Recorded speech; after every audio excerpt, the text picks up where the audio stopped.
My name's Sanjay Gupta. I'm a consultant cardiologist in York, and today's video is on the subject of high blood pressure. This one is entitled How to Reduce Your Blood Pressure by 20 Points Naturally. Okay, so the first thing to say is that there's a lot of information about blood pressure, and of course, people talk about how important lifestyle is, but no one really talks about what kind of gains you may expect in your blood pressure readings with lifestyle. So this is what this video is about, okay? So let's get started. High blood pressure is a major global health challenge, and one of the main reasons why it has become more prevalent is because increasingly more economically developing countries are now adopting the Western lifestyle, which leads to sedentary behavior, physical inactivity, consumption of calorie-dense fatty foods, high sodium intake, and also excessive levels of stress.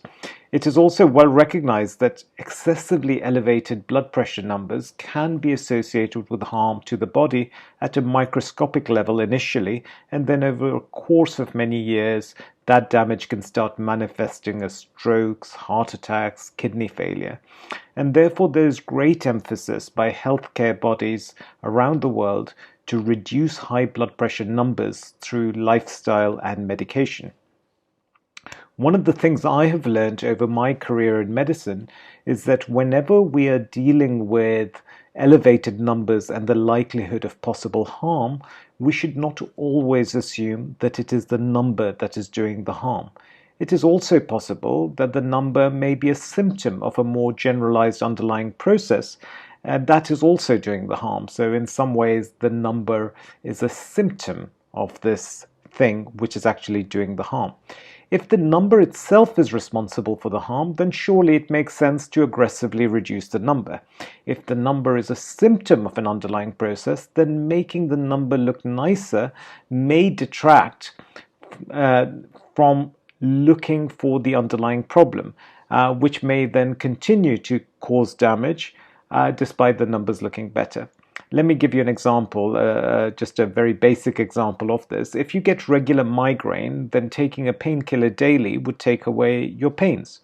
If, on the other hand, your migraines or your headaches were due to an underlying brain tumor, then just taking a painkiller every day will simply take away the pain, i.e. the outward manifestation of the brain tumor, and therefore you may be lulled into a false sense of security that you're okay, even though the brain tumor may continue to grow and cause you harm. So this is the whole idea behind blood pressure.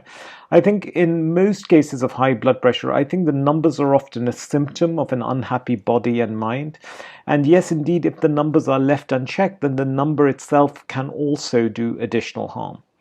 As I said, current management of blood pressure is through lifestyle modification and medications. Whilst they may be equally effective in bringing the numbers down, the way they do so is fundamentally different. Medications simply bring the number down, and in so doing, they may prevent harm that may be caused by that number being too high in the long run. They don't really do very much for the underlying process. Lifestyle, on the other hand, makes you a healthier person and therefore may help tackle the underlying process, and by doing so may reduce the numbers. Unfortunately, a lot of modern medical management focuses more on the easy fix, which is giving patients medications, rather than focusing on lifestyle management. In this video, I was keen to talk to you about some of the lifestyle changes that you can make and how much of a difference that these changes can make to the numbers. Okay, so as I said, in this I'm going to talk about certain lifestyle changes that you can make, and you would find that if you're able to incorporate all of these in your life, then you could easily bring your blood pressure numbers down by 20 millimeters of mercury. So the first is weight. Okay, we know excessive weight contributes to high blood pressure and virtually all forms of cardiovascular disease. Patients with a body mass index of more than 30 have nearly double the risk of developing resistant hypertension, which is probably the worst form of blood pressure, which doesn't respond to treatment and causes more harm than any other form. Obesity is associated with many processes which are bad for the body, including inflammation, sympathetic overactivity, reduced nitric oxide levels, and even physical compression of the kidneys from visceral fat, which may develop. Your aim should be to try and reach your ideal body weight wherever you're thinking about weight loss. But most research points to the fact that for every kilogram of body weight you shed, your systolic blood pressure will drop by 1 millimeter of mercury. So the top value will drop by 1. So if you lose 10 kilos of body weight, if you carry an extra 10 kilos, then losing this will bring your blood pressure down by 10 millimeters of mercury. Another thing I would say about weight loss is it's always good not only just to focus on weight, but try and focus on body fat percentage, the shape of your body. If you are centrally obese, then I think it's really important to work with body fat percentages and try and change the shape of the body, because I think that plays a big role as well, especially with the visceral fat, etc. Number 2. So that's 10 millimeters of mercury you could lose, you could get down by losing 10 kilograms. Now, I accept that some of you may not have any weight to lose, so we'll go on to the next thing. Diet, okay? Now, the average American diet will contain about 3.4 grams of salt per day, of sodium per day, okay? The usual recommendations are no more than 2.3 grams per day. If we cut our salt intake, if we make an aggressive attempt at reducing our salt intake to less than 1.5 grams a day, or even if we can reduce our salt intake from whatever it is by 1 gram a day, we can hope to reduce our systolic blood pressure by about 5 millimeters of mercury. All right, so lowering your salt and being aggressive about that, can simply just doing that can bring your blood pressure reading down by 5. Similarly, if you increase the amount of potassium you take, then that is good for the blood pressure. There was an article in the American Journal of Nutrition that suggested that the average potassium intake is about 1.7 to 1.8 grams a day. The usual recommended dose, the recommended intake amount from the National Dietary Guidelines is that you should be taking 4.7 grams a day. So if we can aim to increase our potassium intake through diet to between 3.5 and 5 grams per day, then we can hope to see an average reduction in our systolic blood pressure readings by another 4 to 5 millimeters of mercury. So just paying attention to your salt, paying attention to your potassium can bring your blood pressure down by about 9 millimeters of mercury. Okay, there is a diet which is recommended which incorporates low sodium, high potassium. This is known as the DASH diet, and this promotes the increased intake of fruits, vegetables, fiber, low-fat dairy products, in addition to a low sodium content and increased potassium content. And if you adhere to this kind of diet, then research indicates that you could bring your blood pressure down by an average of 11 millimeters of mercury. Okay, if you can replace animal protein with plant protein, if you can avoid refined carbohydrates, avoid processed meat, avoid sugar-sweetened and artificially sweetened beverages, then all these changes can make a huge impact to your overall health, and you can hope to see about 10 to 11 millimeter of mercury drop in your blood pressure readings. If you then combine it with a magnesium supplement, the magnesium supplement will bring your blood pressure down by 1 or 2 millimeters of mercury, and you take an omega-3 fatty acid supplement, fish oils, then that can reduce your blood pressure by another 4 millimeters of mercury. So just diet can bring your blood pressure easily down by 10 to 15 millimeters of mercury if you do the DASH diet, the low sodium, the high potassium, and the magnesium and the fish oil.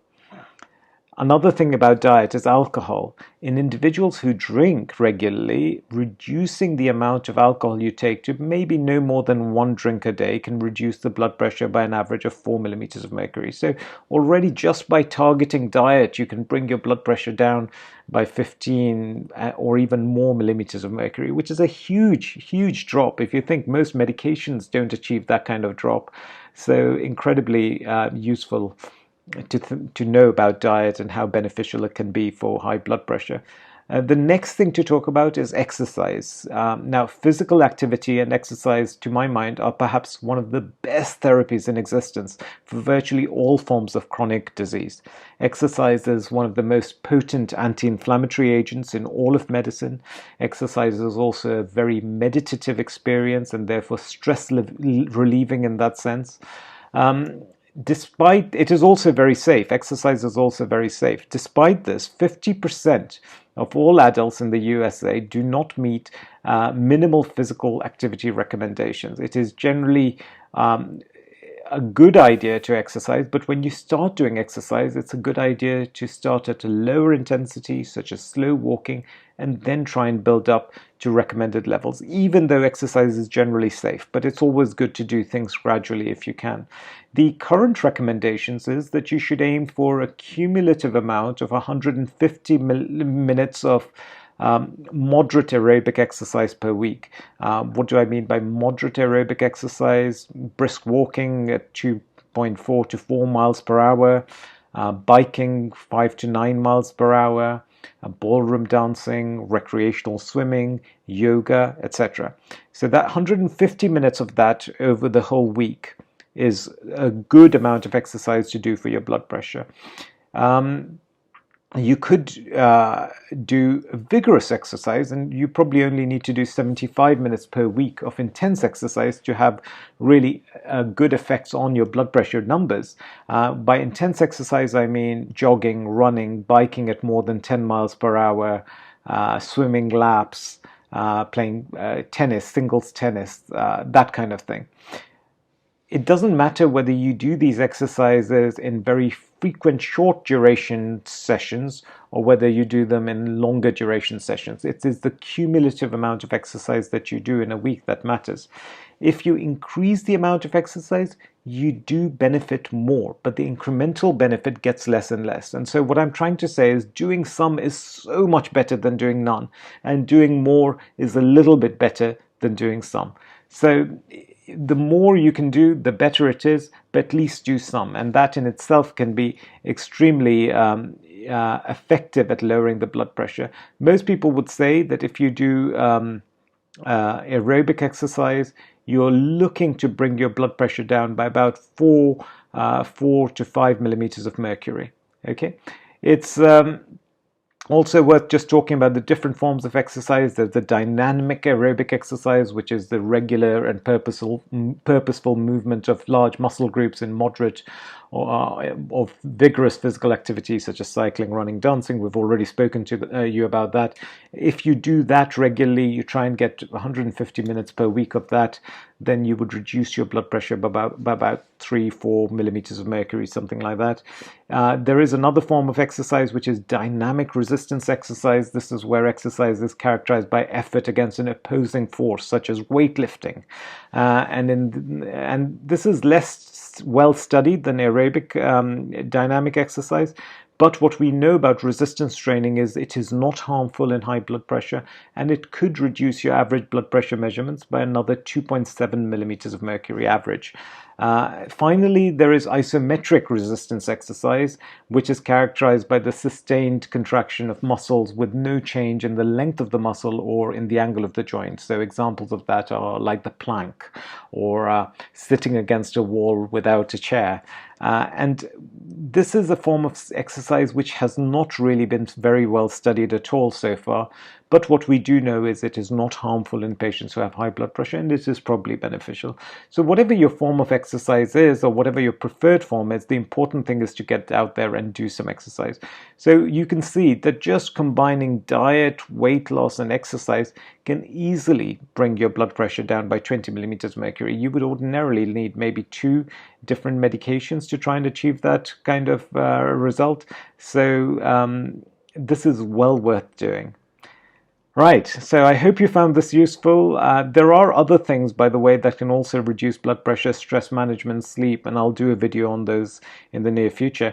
But thank you so much again for all your support, all your kindness. I'm enjoying this time in quarantine. I love the idea of getting up and trying to do a video and interacting with everyone. And I'm really, really grateful for everything you do for me. So thank you so much. All the best. Bye.